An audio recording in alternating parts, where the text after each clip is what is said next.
प्यारे साथियों, छायावाद के 4 प्रमुख स्तंभों में से एक जयशंकर प्रसाद अपनी कहानियों, उपन्यास, निबंध और नाटकों के लिए जाने जाते हैं। आज देखती हूँ सपने पर सुनिए उनकी एक बहुत ही रोमांचक कहानी, इंद्रजाल। गांव के बाहर एक छोटे से बंजर में कंजरों का दल पड़ा था। उस परिवार में टट्टू, भैंसे और कुत्तों को मिलाकर 21 प्राणी थे। उनका सरदार मैकू लंबी चौड़ी हड्डियों वाला एक अधेड़ पुरुष था। दया माया उसके पास फटकने नहीं पाती थी। उसकी घनी दाढ़ी और मूंछों के भीतर प्रसन्नता की हंसी छिपी ही रह जाती। गांव में भीख मांगने के लिए जब कंजरों की स्त्रियां जाती तो उनके लिए मैकू की आज्ञा थी कि कुछ न मिलने पर अपने बच्चों को निर्दयता से गृहस्थ के द्वार पर जो स्त्री न पटक देगी उसको भयानक दंड मिलेगा। उस निर्दय झुंड में गाने वाली एक लड़की थी और एक बांसुरी बजाने वाला युवक। ये दोनों भी गा बजाकर जो पाते वो मैकू के चरणों में लाकर रख देते। फिर भी गोली और बेला की प्रसन्नता की सीमा न थी। ये उन दोनों का नित्य संपर्क ही उनके लिए स्वर्गीय सुख था। इन घुमक्कड़ों के दल में ये दोनों विभिन्न रुचि के प्राणी थे। बेला बेड़िन थी। माँ के मर जाने पर अपने शराबी और निकम्मे पिता के साथ वो कंजरों के हाथ लगी। अपनी माता के गाने बजाने का संस्कार उसकी नस नस में भरा था। वो बचपन से ही अपनी माता का अनुकरण करती हुई अलापती रहती थी। शासन की कठोरता के कारण कंजरों का डाका और लड़कियों के चुराने का व्यापार बंद हो चला था। फिर भी मैकू अवसर से नहीं चूकता, अपने दल की उन्नति में बराबर लगा ही रहता। इस तरह गोली के बाप के मर जाने पर, जो एक चतुर नट था, मैकू ने उसके खेल की पिटारी के साथ गोली पर भी अधिकार जमाया। गोली महुअर तो बजाता ही था, पर बेला का साथ होने पर उसने बांसुरी बजाने में अभ्यास किया। पहले तो उसकी नट विद्या में बेला भी मनोयोग से लगी, किंतु दोनों को भानुमती वाली पिटारी ढोकर 2-4 पैसे कमाना अच्छा न लगा। दोनों को मालूम हुआ कि दर्शक उस खेल से अधिक उसका गाना पसंद करते हैं। दोनों का झुकाव उसी ओर हुआ। पैसा भी मिलने लगा। इन नए बाहर के लोगों के कंजरों के दल में प्रतिष्ठा बढ़ी। बेला सांवली थी, जैसे पावस की मेघमाला में छिपे हुए आलोक पिंड का प्रकाश निखरने की अदम्य चेष्टा कर रहा हो, वैसे ही उसका यौवन सुगठित शरीर के भीतर उद्वेलित हो रहा था। गोली के स्नेह की मदिरा से उसकी कजरारी आंखें लाली से भरी रहती। वो चलती तो थिरकती हुई, बातें करती तो हंसती हुई, एक मिठास उसके चारों ओर बिखरी रहती। फिर भी गोली से अभी उसका ब्याह नहीं हुआ था। गोली जब बांसुरी बजाने लगता तब बेला के साहित्यहीन गीत जैसे प्रेम के माधुर्य की व्याख्या करने लगते। गांव के लोग उसके गीतों के लिए कंजरों को शीघ्र हटाने का उद्योग नहीं करते।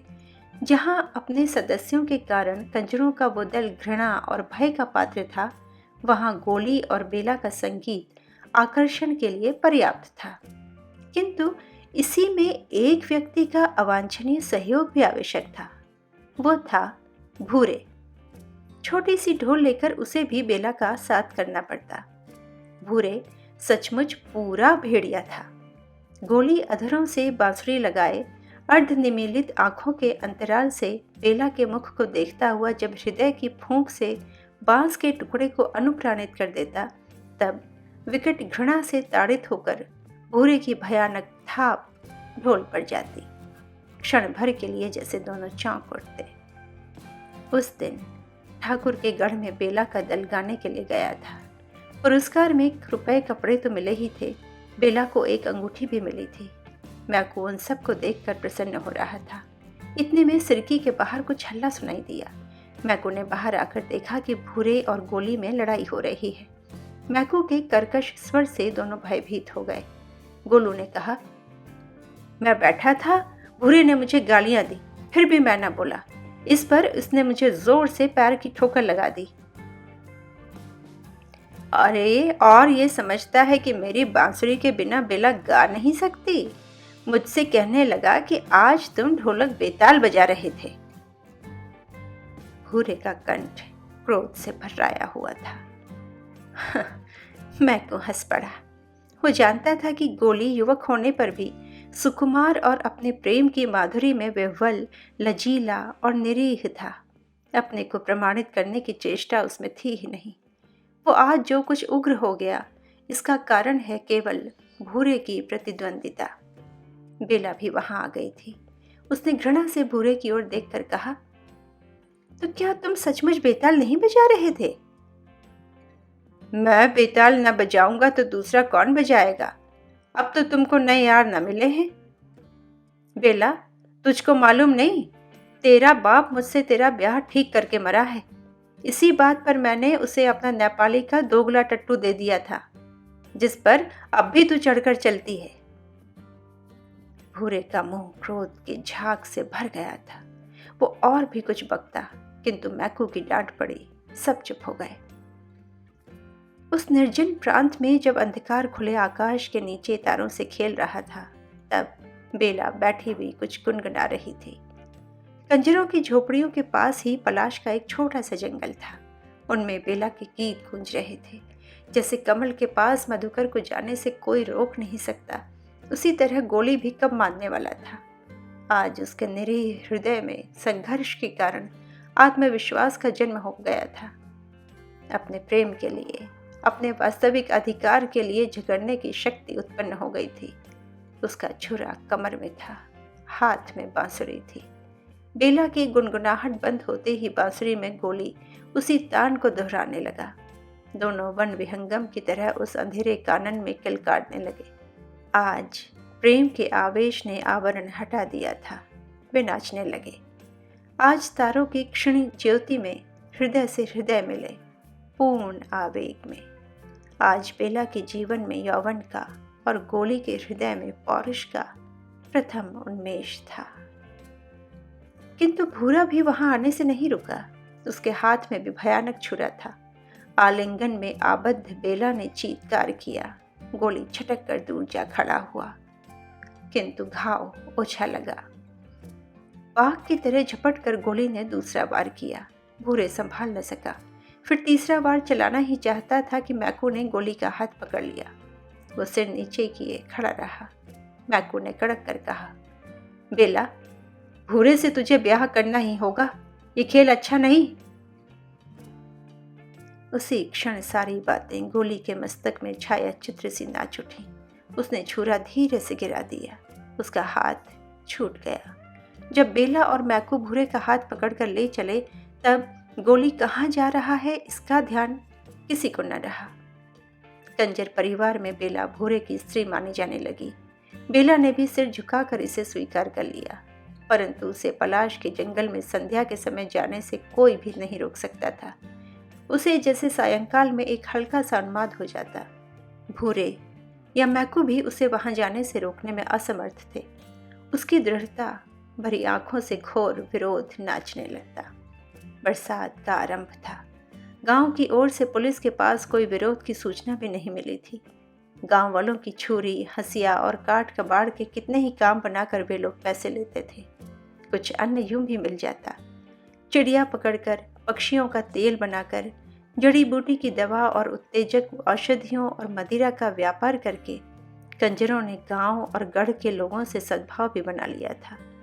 सबके ऊपर आकर्षक बांसुरी जब उसके साथ नहीं बजती थी, तब भी बेला के गले में एक ऐसी नई टीस उत्पन्न हो गई थी जिसमें बांसुरी का स्वर सुनाई पड़ता था। अंतर में भरे हुए निष्फल प्रेम से युवती का सौंदर्य निखर आया था। उसके कटाक्ष अलस, गति मदिर और वाणी झंकार से भर गई थी। ठाकुर साहब के गढ़ में उसका गाना प्रायः हुआ करता था। छींट का घाघरा और चोली उस पर गोटे से ढकी हुई ओढ़नी सहज ही खिसकती रहती। कहना न होगा कि आधा गांव उसके लिए पागल था। बालक पास से, युवक ठीक ठिकाने से और बूढ़े अपनी मर्यादा आदर्शवादिता की रक्षा करते हुए दूर से उसकी तान सुनने के लिए, एक झलक देखने के लिए घात लगाए रहते। गढ़ के चौक में जब उसका गाना जमता तो दूसरा काम करते हुए ठाकुर कनखियों से उसे देख लिया करते। मैकू घाक था, उसने ताड़ लिया। उस दिन संगीत बंद होने पर पुरस्कार मिल जाने और भूरा के साथ बेला के गढ़ के बाहर जाने पर भी मैकू वहीं थोड़ी देर तक खड़ा रहा। ठाकुर ने उसे देखकर पूछा, क्या है? कुछ कहना है सरकार? क्या? ये छोकरी इस गांव से जाना नहीं चाहती। उधर पुलिस तंग कर रही है। जाना नहीं चाहती? क्यों? वो तो घूम घाम कर गढ़ में ही आ जाती है, खाने को मिल जाता है। मैकू आगे की बात चुप होकर कुछ कुछ संकेत भरी मुस्कुराहट से कह देना चाहता था। ठाकुर के मन में हलचल होने लगी। उसे दबाकर प्रतिष्ठा का ध्यान करके ठाकुर ने कहा, तो मैं क्या करूं? सरकार, वो तो सांझ होते ही पलाश के जंगल में अकेली चली जाती है। वहीं बैठी हुई बड़ी रात तक गाया करती है। एक दिन सरकार धमका दे तो हम लोग उसे ले देकर आगे कहीं चले जाएं। अच्छा। मैकू जाल फैलाकर चला गया। 1000 की बोहनी की कल्पना करते वो अपनी सिरकी में बैठा हुक्का गुड़गुड़ाने लगा। बेला के सुंदर अंग की मेघमाला प्रेम राशि की रजत रेखा से उद्भासित हो उठी थी। उसके हृदय में यह विश्वास जम गया था कि भूरे के साथ घर बसाना गोली के प्रेम के साथ विश्वासघात करना है। उसका वास्तविक पति तो गोली ही है। बेला में ये उच्छृंखल भावना विकट तांडव करने लगी। उसके हृदय में वसंत का विकास था। उमंग में मलयानिल की गति थी। कंठ में वनस्थली की काकली थी। आंखों में कुसुमोत्सव था और प्रत्येक आंदोलन में परिमल का उदार था। उसकी मादकता बरसाती नदी की तरह वेगवती थी। आज उसने अपने जोड़े में जंगली करौंदे के फूलों की माला लपेटकर भरी मस्ती में जंगल की ओर चलने के लिए पैर बढ़ाया तो भूरे ने डांट कर कहा, कहाँ चली? यार के पास, उसने छूटते ही कहा। बेला के सहवास में आने पर अपनी लघुता को जानते हुए महसूस कर भूरे ने कहा, तू खून कराए बिना चैन न लेगी। बेला की आंखों में गोली का और उसके परिवर्धमान प्रेमांकुर का चित्र था, जो उसके हट जाने पर विरह जल से हरा भरा हो रहा था। बेला पलाश के जंगल में अपने बिछड़े हुए प्रियतम के उद्देश्य से 2-4 विरह वेदना की तानों की प्रतिध्वनि छोड़ आने का काल्पनिक सुख नहीं छोड़ सकती थी। उस एकांत संध्या में बरसाती झल्लियों की झनकार से वायुमंडल गूंज रहा था।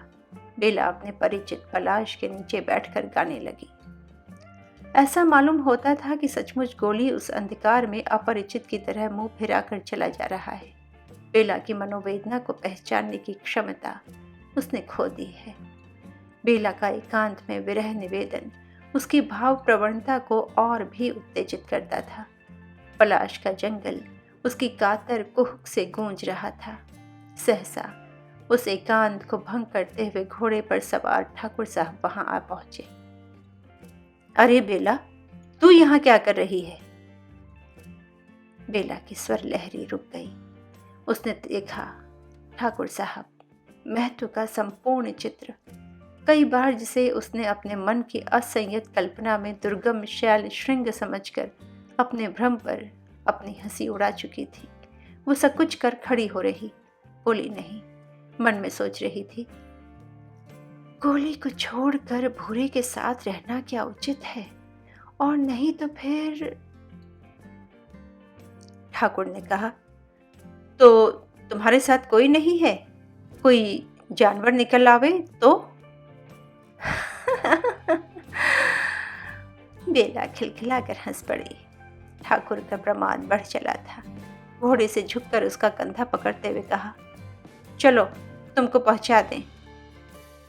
उसका शरीर कांप रहा था और ठाकुर आवेश में भर रहे थे। उन्होंने कहा, बेला, मेरे यहाँ चलोगी? भूरे मेरा पति है। बेला के इस कथन में भयानक व्यंग था। वो भूरे से छुटकारा पाने के लिए तरस रही थी। उसने धीरे से अपना सिर ठाकुर की जांघ से सटा दिया। एक क्षण के लिए दोनों चुप थे। फिर उसी समय अंधकार में 2 मूर्तियों का प्रादुर्भाव हुआ। कठोर कंठ से भूरे ने पुकारा, बेला। ठाकुर सावधान हो गए थे। उनका हाथ बगल की तलवार की मूठ पर जा पड़ा। भूरे ने कहा, जंगल में किस लिए तू आती थी, ये मुझे आज मालूम हुआ। चल, तेरा खून पिए बिना न छोड़ूंगा। ठाकुर के अपराध का आरंभ तो उनके मन में ही हो चुका था। उन्होंने अपने को छिपाने का प्रयत्न छोड़ दिया। कड़क कर बोले, खून करने के पहले अपनी बात भी सोच लो। तुम मुझ पर संदेह करते हो तो ये तुम्हारा भ्रम है। मैं तो अब मैकू आगे आया। उसने कहा, सरकार, बेला अब कंजरों के दल में नहीं रह सकेगी। तो तुम क्या कहना चाहते हो? ठाकुर साहब अपने में आ रहे थे, फिर भी घटना चक्र से विवश थे। अब ये आपके पास रह सकती है, भूरे इसे लेकर हम लोगों के संग नहीं रह सकता। मैकू पूरा खिलाड़ी था। उसके सामने उस अंधकार में रुपए चमक रहे थे। ठाकुर को अपने अहंकार का आश्रय मिला। थोड़ा सा विवेक जो उस अंधकार में झिलमिला रहा था बुझ गया। उन्होंने कहा, तब तुम क्या चाहते हो? 1000। चलो मेरे साथ। कहकर बेला का हाथ पकड़कर ठाकुर ने घोड़े को आगे बढ़ाया। हुरे कुछ भुनभुना रहा था, पर मैकू ने उसे दूसरी ओर भेजकर ठाकुर का संग पकड़ लिया। बेला रिकाब पकड़े चली जा रही थी। दूसरे दिन कंजरों का दल उस गांव से चला गया।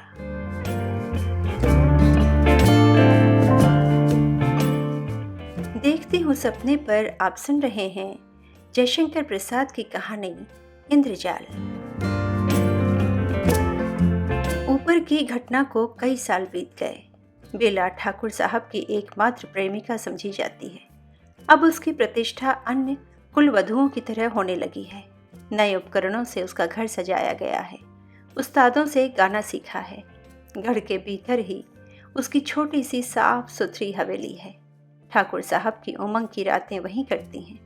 फिर भी ठाकुर कभी कभी प्रत्यक्ष देख पाते हैं कि बेला उनकी नहीं है। वो न जाने कैसे एक भ्रम में पड़ गए। बात निभाने की आ पड़ी। एक दिन एक नट आया। उसने अनेक तरह के खेल दिखलाए। उसके साथ उसकी स्त्री थी। वो घूंघट ऊंचा नहीं करती थी। खेल दिखलाकर जब वो अपनी पिटारी लेकर जाने लगा तो कुछ मनचले लोगों ने पूछा, क्यों जी, तुम्हारी स्त्री कोई खेल नहीं करती क्या? करती तो है सरकार, फिर किसी दिन दिखलाऊंगा, कहकर वो चला गया। किंतु उसकी बांसुरी की धुन बेला के कानों में उन्माद का आवाहन सुन रही थी। पिंजड़े की वन विहंगनी को बसंत की फूली हुई डाली का स्मरण हो आया था। दूसरे दिन गढ़ में भारी जमघट लगा। गोली का खेल जम रहा था। सब लोग उसके हस्त कौशल में मुग्ध थे। सहसा उसने कहा, सरकार, एक बड़ा भारी दैत्य आकाश में आ गया है। मैं उससे लड़ने जाता हूँ। मेरी स्त्री की रक्षा आप लोग कीजिएगा। गोली ने एक डोरी निकालकर उसको ऊपर आकाश की ओर फेंका। वो सीधी तन गई। सबके देखते देखते गोली उसी के सहारे आकाश में चढ़कर अदृश्य हो गया। सब लोग मुग्ध होकर भविष्य की प्रतीक्षा कर रहे थे। किसी को यह ध्यान नहीं रहा कि स्त्री अब कहाँ है। गढ़ के फाटक की ओर सबकी दृष्टि फिर गई। गोली लहू से रंगा चला आ रहा था। उसने आकर ठाकुर को सलाम किया और कहा, सरकार, मैंने उस दैत्य को हरा दिया। अब मुझे इनाम मिलना चाहिए। सब लोग उस पर प्रसन्न होकर पैसों रुपयों की बौछार करने लगे। उसने झोली भरकर इधर उधर देखा, फिर कहा, सरकार, मेरी स्त्री भी अब मिलनी चाहिए। मैं भी। किंतु ये क्या, वहां तो उसकी स्त्री का पता नहीं। गोली सिर पकड़कर शोक मुद्रा में बैठ गया। जब खोजने पर उसकी स्त्री नहीं मिली तो उसने चिल्लाकर कहा, ये अन्याय इस राज्य में नहीं होना चाहिए। मेरी सुंदरी स्त्री को ठाकुर साहब ने गढ़ के भीतर कहीं छिपा दिया। मेरी योगिनी कह रही है। सब लोग हंसने लगे। लोगों ने समझा ये कोई दूसरा खेल दिखलाने जा रहा है। ठाकुर ने कहा, तो तू अपनी सुंदर स्त्री मेरे गढ़ में से खोज ला। अंधकार होने लगा था। उसने जैसे घबरा कर चारों ओर देखने का अभिनय किया, फिर आंख मूंद कर सोचने लगा। लोगों ने कहा, खोजता क्यों नहीं? कहाँ है तेरी सुंदरी स्त्री? तो जाऊं ना सरकार? हाँ हाँ, जाता क्यों नहीं? ठाकुर ने भी हंसकर कहा। गोली नई हवेली की ओर चला। वो बेखटके भीतर चला गया। बेला बैठी हुई तन्मय भाव से बाहर की भीड़ झरोखे से देख रही थी। जब उसने गोली को समीप आते देखा तो कांप उठी। कोई दासी वहां न थी। सब खेल देखने में लगी थी।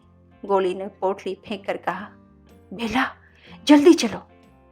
बेला के हृदय में तीव्र अनुभूति जाग उठी थी। एक क्षण में उस दीन भिखारी की तरह, जो एक मुट्ठी भीख के बदले अपना समस्त संचित आशीर्वाद दे देना चाहता है, वो वरदान देने के लिए प्रस्तुत हो गई। मंत्र मुग्ध की तरह बेला ने उस ओढ़नी का घूंघट बनाया। वो धीरे धीरे उसके पीछे भीड़ में आ गई। तालियां पिटी, हंसी का ठहाका लगा। वही घूंघट, न खुलने वाला घूंघट, सायंकालीन समीर से हिलकर रह जाता था। ठाकुर साहब हंस रहे थे। गोली दोनों हाथों से सलाम कर रहा था। रात हो चली थी। भीड़ के बीच गोली बेला को लिए जब फाटक के बाहर पहुंचा, तब एक लड़के ने आकर कहा, इक्का ठीक है? तीनों सीधे उस पर जाकर बैठ गए। इक्का वेग से चल पड़ा। अभी ठाकुर साहब का दरबार जम रहा था और नट के खेलों की प्रशंसा हो रही थी। देखती हूँ सपने पर आप सुन रहे थे जयशंकर प्रसाद की कहानी इंद्रजाल।